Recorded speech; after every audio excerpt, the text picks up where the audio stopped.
When you went into that first rehearsal of Spring Awakening, what did you see?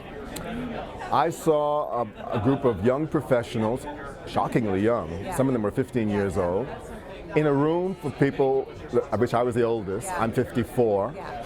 and to be in a room where people from the age of 15 to 54 are talking about doing something together, it was very, very surprising and very touching, actually. And Michael Meyer was kind of like there was a kind of huggy feeling in that room. He really had us all talk about who we were, where we came from, and it was a very disarming way to start this work. And what did you think you were going to bring to this? Well, Michael had already told me that he was interested in some of the work I had done with untrained dancers. Yeah. I had done a piece that had 6 men over the age of 50 performing something, and followed by 6 little girls under the age of 13.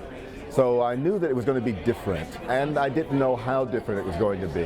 When I heard them singing the material and I saw how willing they were to share their feelings, I felt at home.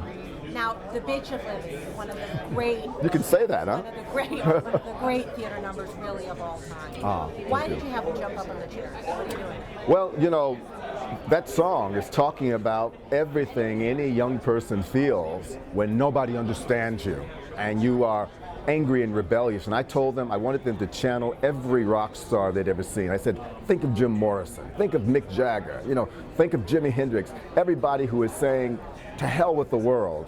And but they had to be on pitch and they had to hit their marks. That's what it was about. And stomping. Oh, the discussion around how much should we stomp, until Duncan Sheik said, hey man, I like the stomping, you know. It was a good moment.